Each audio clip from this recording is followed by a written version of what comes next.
Starting with the great name of Allah, the most beneficent and the most merciful. Dear students, Assalamu alaikum. My name is Saif Ahmed. I'm your physics instructor and I welcome you all to my YouTube channel PhiCraft. So students, we are going to start our very new chapter, that is space physics. So I need your proper concentration, proper attention.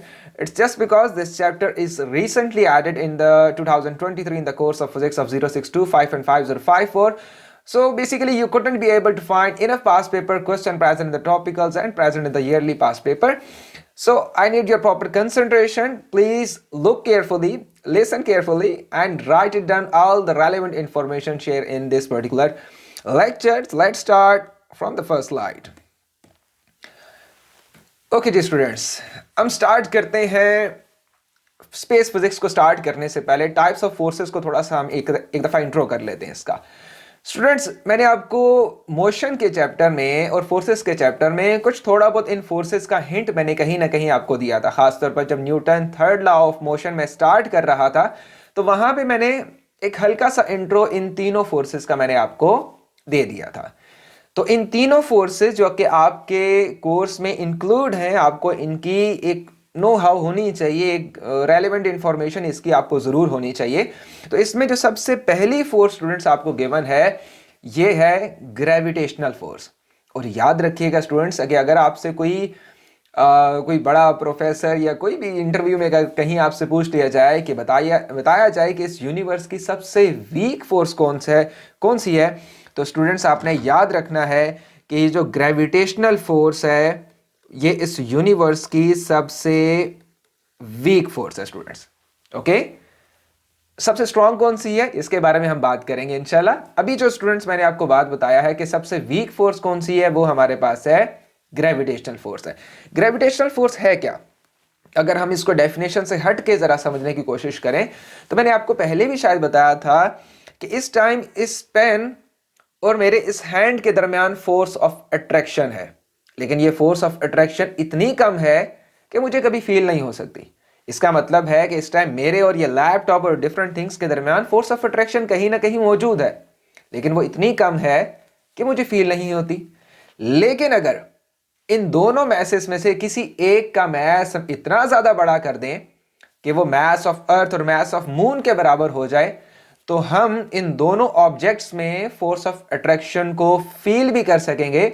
और उसकी force of attraction की field line से निकलने के लिए हमें एक बहुत ही ज्यादा स्ट्रॉन्ग वेलोसिटी की जरूरत होगी, एक स्ट्रॉन्ग फोर्स की जरूरत होगी।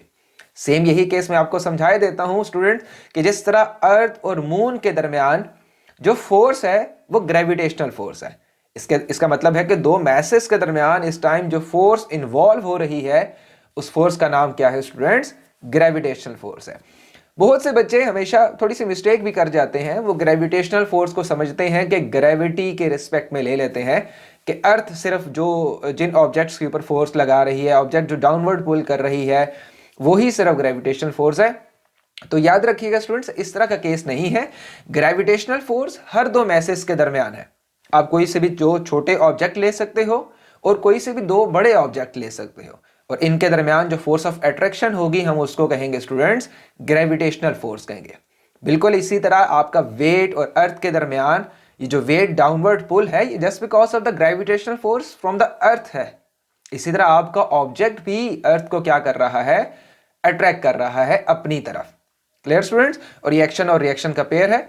अगर आपने ग्रेविटेशनल फोर्स के बारे में मजीद जानना है तो आप न्यूटन थर्ड लॉ फोर्सेस के चैप्टर में मैंने ये आपको डिटेल से एक्सप्लेन किया था, आप वहां जाके देख लीजिएगा। तो आई होप सो कि आपको एक बेहतर रास्ता मिल जाएगा। तो अभी के लिए हम ये शॉर्ट करते हैं। ग्रेविटेशनल फोर्स याद रखिएगा मैसेस के दरमियान होती है, बड़े बड़े प्लैनेट्स के दरमियान होती है, कोई से भी दो ऑब्जेक्ट के दरमियान हो सकती है। हम इस फोर्स को ग्रेविटेशनल फोर्स कहते हैं। और स्पेस फिजिक्स में हम स्टार्ट भी ग्रेविटेशनल फोर्स से ही करेंगे, जस्ट बिकॉज कि हमने प्लैनेट्स के दरमियान फोर्स ऑफ अट्रैक्शन को भी डील करना होगा।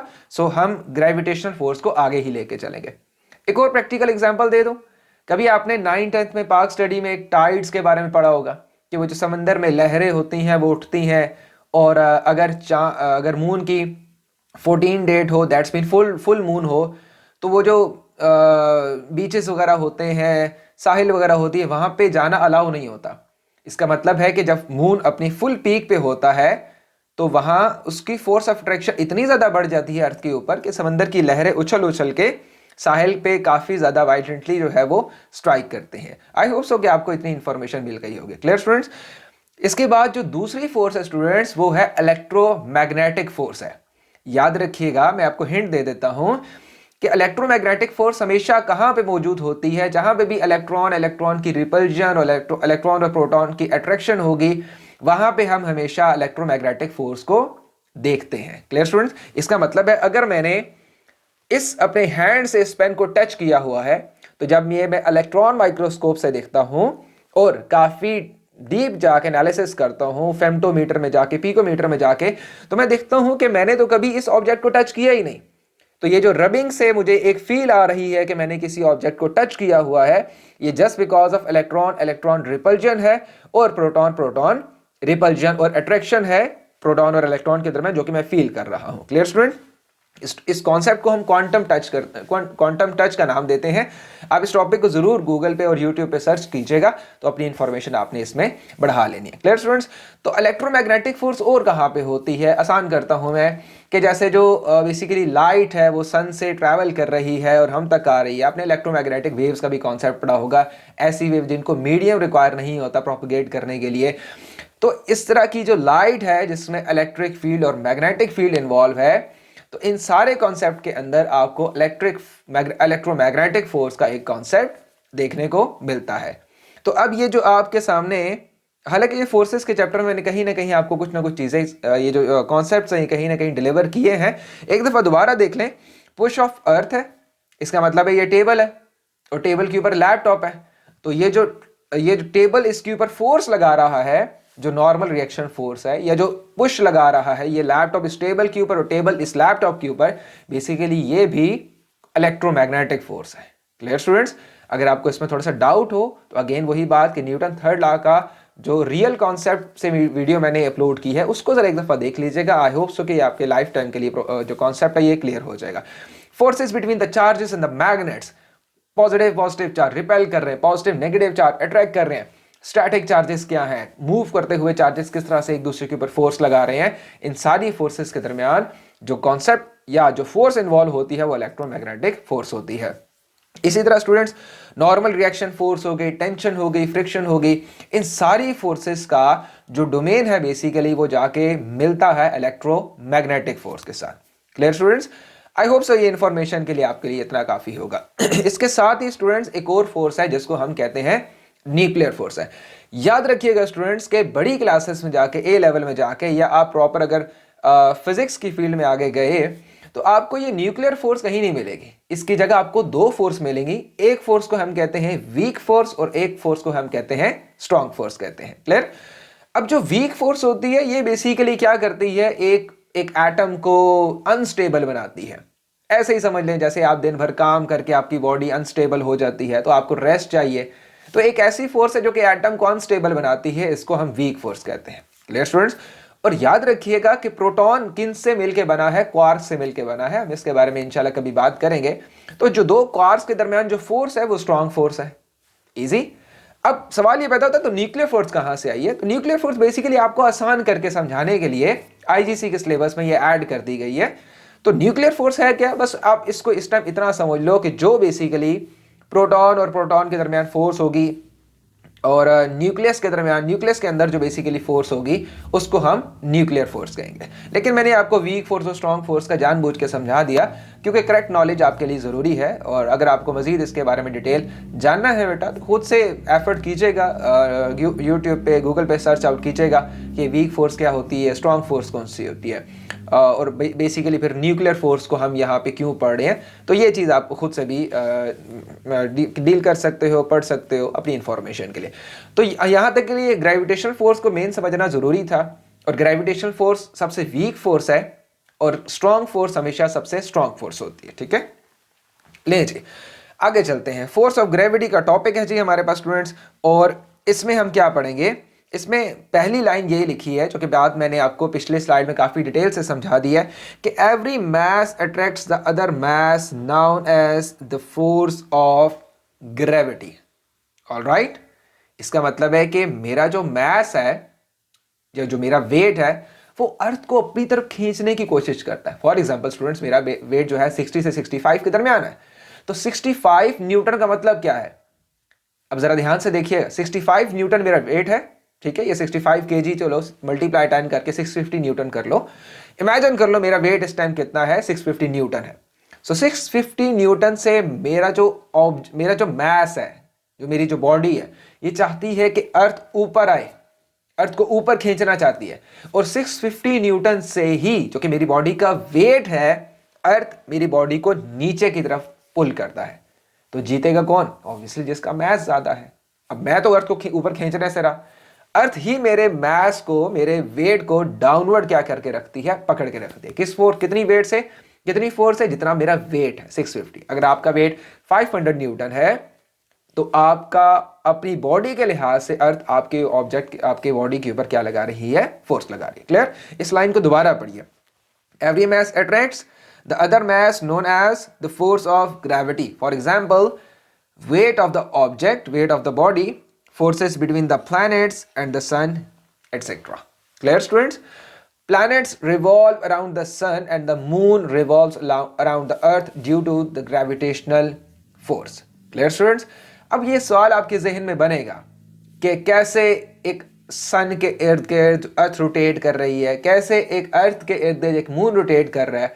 तो ये जैसे जैसे हम इंशाल्लाह चैप्टर को आगे बढ़ाएंगे, ओरिजिन ऑफ स्टार्स की तरफ जाएंगे, बिग बैंग थ्योरी की तरफ जाएंगे स्टूडेंट्स, आपको वैसे वैसे चीज़ क्लियर होती जाएंगी कि कैसे एक सन बनता है, कैसे एक स्टार बनता है, और क्यों उसके इर्द गिर्द साइडों पे चीज़ें जो है वो रोटेट करती रहती हैं, और रोटेट भी कुछ इस तरह करती हैं कि कभी रुकती ही नहीं है। तो इंशाल्लाह जैसे जैसे ये चैप्टर आगे प्रोसीड करेंगे, आपके बहुत से जो माइंड में क्वेश्चन इस टाइम ओरिजिनेट होंगे स्टार्टिंग के लेक्चर में, वो इंशाल्लाह क्लियर होते जाएंगे। तो आपने परेशान नहीं होना, बिल्कुल रिलैक्स होकर एक एक पॉइंट को समझते जाइएगा। प्लैनेट्स रिवॉल्व अराउंड द सन, ये हमें पहले से जानते हैं। क्यों ऐसा होता है इसके बारे में हम इंशाल्लाह पढ़ेंगे। Gravitational force provides the necessary centripetal force to planets. Okay, the larger the mass, larger the force of gravity. Earth gravitational force is 10 Newton per kg, but the moon has 1.6 Newton per kg. इसका मतलब है कि moon में जो gravitational force है वो कम है, तभी तो वो 1.6 उसकी है न्यूटन पर केजी, या 1.6 मीटर पर सेकंड स्क्वायर उसकी ग्रेविटेशनल एक्सेलरेशन है, जबकि अर्थ की ज़्यादा है। इसी के मुकाबले में अगर और प्लैनेट्स की तरफ आप चले जाएं तो वहाँ पे और ज़्यादा होगी, और कुछ में और कम भी होगी। Clear? So basically there are two types of the energies related to the planets. The number one is kinetic energy and the number second is gravitational potential energy. Okay. अब यहाँ पे स्टूडेंट्स इस स्लाइड में मैं आपको दो बातें थोड़ी डिटेल से समझाना चाहता हूँ। एक मैं आपको बात समझाना चाहता हूँ सेंट्रीपिटल फोर्स की, और दूसरी चीज़ मैं आपको समझाना चाहता हूँ काइनेटिक एनर्जी और ग्रेविटेशनल पोटेंशियल एनर्जी के बारे में। इन दोनों पॉइंट्स को अब आपने ज़रा बहुत ही ध्यान से समझना है। तो हम पहला पॉइंट पहले मैं आपको समझा देता हूं, पहले पॉइंट की तरफ हम जाते हैं, उसके बाद हम सेकंड पॉइंट की तरफ जाएंगे कि किस तरह से काइनेटिक एनर्जी होती है, किस तरह से जीपीई होती है। हम इसके बारे में इंशाल्लाह आप डिटेल से थोड़ा सा समझेंगे। जस्ट बिकॉज के पास पेपर में एक क्वेश्चन 2023 में काइनेटिक एनर्जी और ग्रेविटेशनल पोटेंशियल एनर्जी का आया हुआ है। ओके जी स्टूडेंट्स, नेक्स्ट स्लाइड में वो आपको एक स्टेटमेंट बता रहा है। क्या लिखा हुआ है जी, देखिए जरा। To keep an object moving in a circular path requires velocity, a force to act towards the centre of circle. अगर इस टॉपिक को हम जरा इस स्टेटमेंट से स्टार्ट करें, जो हम नेक्स्ट टॉपिक आगे हम स्टार्ट करेंगे रेवोल्यूशन का, सर्कुलर मोशन का, तो ये जो लाइन है स्टूडेंट्स ये बड़ी इंपॉर्टेंट है। इसका मतलब है स्टूडेंट्स कि अगर आपको किसी भी चीज़ को रोटेट करवाना है सर्कल में, तो आपके पास दो चीज़ें होनी चाहिए। एक स्टूडेंट्स क्या चीज़, इमेजिन कर लो ये धागे के साथ, थ्रेड के साथ आपने क्या बांधा हुआ है, एक बॉल बांधी हुई, क्रिकेट बॉल बांधा हुआ है, एक स्टोन बांधा हुआ है। क्लियर? और जब आप उसको ऐसे पकड़ के घुमा रहे हो तो बेसिकली दो चीज़ें हैं जो उसके साथ इस टाइम अटैच है। मैं कहानी सिंपल कर रहा हूँ। एक स्टूडेंट्स वो चीज़ है जो कि टूवर्ड्स द सेंटर एक फोर्स है जो कि उसको पकड़ के रखे हुए है। ये फोर्स कौन सी है? ये रिजल्टेंट फोर्स है जो कि उसको टुवर्ड्स द सेंटर अट्रैक्ट कर रही है। ऑलराइट, इस फोर्स को हम सेंट्रीपिटल फोर्स भी कहते हैं। तो आपको नाम जानना जरूरी नहीं है सेंट्रीपिटल का, ना ही आपको फॉर्मूला जानना है, ये इंशाल्लाह आप ये लेवल में देख लेंगे। अभी जो चीज मैं सिर्फ समझा रहा हूं वो ये समझा रहा हूं, ये जो थ्रेड है इसकी वजह से एक इनवर्ड फोर्स लग रही है, किसके ऊपर? स्टोन के ऊपर, जिसकी वजह से क्या हो रहा है, ये स्टोन इस सर्कल से बाहर नहीं निकल रहा स्टूडेंट्स।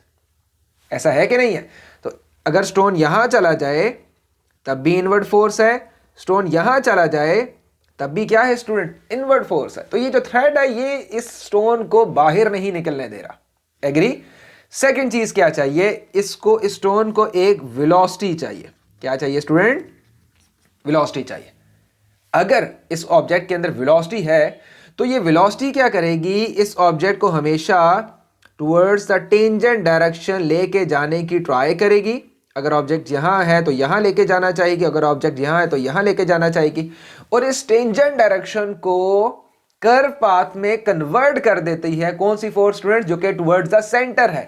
इसका मतलब है कि अगर आपको ऑब्जेक्ट को सर्कुलर पाथ में रोटेट करवाना है तो आपको दो चीजें चाहिए स्टूडेंट्स। एक चीज चाहिए उसकी वेलोसिटी, और दूसरी चीज चाहिए एक फोर्स जो कि टुवर्ड्स द सेंटर होगी, जिसकी वजह से जो ऑब्जेक्ट है ये सर्कुलर पाथ में मूव करता रहेगा। आई होप सो कि ये चीज आपको समझ आ गई होगी।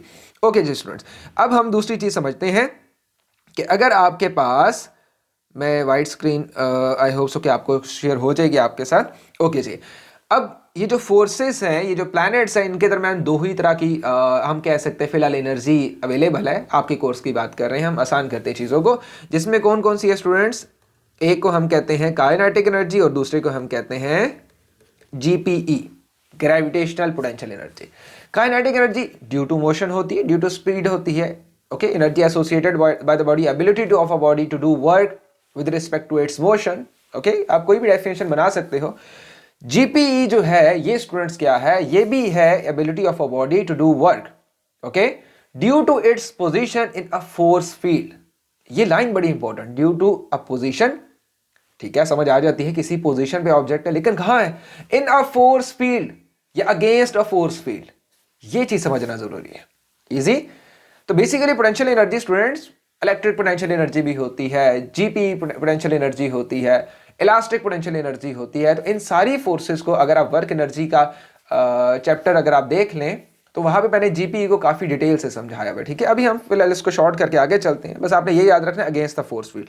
अब जरा आपने ध्यान से देखना है, इमेजिन कर ले स्टूडेंट्स, ये आपके पास एक इलिप्टिकल ऑर्बिट है, ओके, और यहां पे क्या है? यहां पे स्टूडेंट्स क्या है? सन है। तो आपकी इंफॉर्मेशन के लिए मैं बता देता हूं कि सन के पास बहुत ही स्ट्रॉन्ग ग्रेविटेशनल फोर्स है। इतनी स्ट्रॉन्ग ग्रेविटेशनल फोर्स है कि ये सारे के सारे प्लैनेट्स को अपने होल्ड में रख रहा है और सर्कुलर फॉर्म में मूव करवाता जा रहा है। ऑलराइट, ओके, इमेजिन कर रहे हैं यहां पे कोई प्लूटो वगैरह है या कोई प्लैनेट है जो कि क्या कर रहा है? ये बहुत ही बड़ा प्लैनेट बना दिया मैंने, चलो छोटा सा प्लैनेट बना लेते। ओके, ये क्या कर रहा है? ये सर्कल में रोटेट कर रहा है। ओके, ये पॉइंट है स्टूडेंट्स आपके पास एक्स पॉइंट है, ये पॉइंट है वाई पॉइंट है। अब ये जो एक्स पॉइंट है यहां से इस प्लैनेट का जो डिस्टेंस है ये कम है, लेस डिस्टेंस है। यहां से डिस्टेंस क्या है? ये डिस्टेंस इसके पास क्या है? लार्जर है। ऐसा है कि नहीं है? गुड, ध्यान से सुनिएगा। यहां पे इस जगह पे चूंकि ये डिस्टेंस करीब है तो यहां पे ग्रेविटेशनल फोर्स ज्यादा होगी। इसका मतलब है ये प्लैनेट जैसे जैसे सन के करीब आएगा, इस पे जो अट्रैक्शन है, जो इसको खींचना एक फोर्स चाह रही है अपनी तरफ, वो ज्यादा होती जाएगी। तो अगर कोई चीज इसको पकड़ के जोर से खींच रही है स्टूडेंट्स, तो इसका मतलब है कि वो फोर्स इसकी वेलोसिटी में इंक्रीमेंट प्रोड्यूस करेगी। ऐसा है कि नहीं? एक्सेलरेशन प्रोड्यूस हो गई। तो जैसे जैसे ये ऑब्जेक्ट पॉइंट एक्स की तरफ आएगा, इसकी जो काइनेटिक एनर्जी है स्टूडेंट्स, ये क्या होती जाएगी? इंक्रीज होती जाएगी। ऑलराइट, और आपको पता है कि टोटल एनर्जी हमेशा कंजर्व रहती है, और टोटल एनर्जी कंजर्व रहती है तो इसका मतलब क्या है कि काइनेटिक एनर्जी अगर गेन हो रही है तो जीपीई क्या होना शुरू हो जाएगी स्टूडेंट्स? ये लॉस होना शुरू हो जाएगी। कहां से कहां जाते हुए? वाई से एक्स की तरफ जाते हुए। क्यों? क्योंकि जैसे जैसे करीब जा रहा है, कौन सी क्या चीज बढ़ रही है? काइनेटिक एनर्जी बढ़ रही है। कोई ऑब्जेक्ट खींच रहा है ना, बात समझ आ रही कि नहीं आ रही? तो जीपी डिक्रीज हो रही है। क्यों? क्योंकि फोर्स फील्ड के अगेंस्ट नहीं जाया जा रहा, उसी के फेवर में जाया जा रहा है। तो जिस तरफ लो पोटेंशियल की तरफ जाया जा रहा है, ऐसे समझ लें कि जिस तरफ सन चाहता है उसी तरफ खींचा ये प्लैनेट खींच रहा है। क्लियर हो गया? ओके, अब जैसे ही ये y से x की तरफ जाएगा, अब क्या होगा स्टूडेंट्स? मैं कुछ गलत लिख किया? ओके ओके, x से y की तरफ जाएगा, y से x को समझा दिया ना। अब y x से y की तरफ जाएगा, दैट्स मीन यहां से इधर जा रहा है। क्लियर? तो जैसे जैसे सन से दूर जाएगा उसकी अट्रैक्शन कम होगी सन की और प्लैनेट की। तो इसका मतलब है अगर कोई फोर्स लग नहीं रही या फोर्स ऑपोजिट डायरेक्शन में लग रही है तो kinetic energy students x to y जाते हुए क्या होना शुरू हो जाएगी? डिक्रीज होना शुरू हो जाएगी। और चूंकि सन नहीं चाहता कि प्लैनेट दूर जाए, इसका मतलब है अब जो प्लैनेट दूर जा रहा है सन से, ये तो अगेंस्ट द फोर्स फील्ड है, क्योंकि सन चाहता कि मेरी तरफ आए, प्लैनेट आगे जा रहा है, अगेंस्ट द फोर्स फील्ड है। तो आपके पास जो जीपीई है ये क्या होना शुरू हो जाएगी स्टूडेंट्स? इंक्रीज होना शुरू हो जाएगी। Alright, so I hope so ये छोटी चीज आपको समझ आ गई होगी। बस फिलहाल इतना जानना ज़रूरी है कि काइनेटिक एनर्जी और पोटेंशियल एनर्जी इन्वॉल्व होती हैं। ठीक हो गया? किसी ऑब्जेक्ट को रोटेट करवाने में। तो नेक्स्ट लेक्चर में फिर हम नेक्स्ट स्लाइड स्टार्ट करते हैं। आई होप सो कि ये चीज़ आपको क्लियर हो गई होगी। एक दफ़ा दोबारा देख लेते हैं, कोई चीज़ हमने मिस तो नहीं कर दी। आई होप सो कि सारी चीज़ काफ़ी डिटेल से मैंने आपको समझा दी है, तो ये चीज़ आपको समझ आ गई होगी। ऑलराइट, सो टेक केयर, अल्लाह हाफिज़। नेक्स्ट लेक्चर में मिलते हैं और इसी को हम कंटिन्यू करते हैं। टेक केयर, अल्लाह हाफिज़।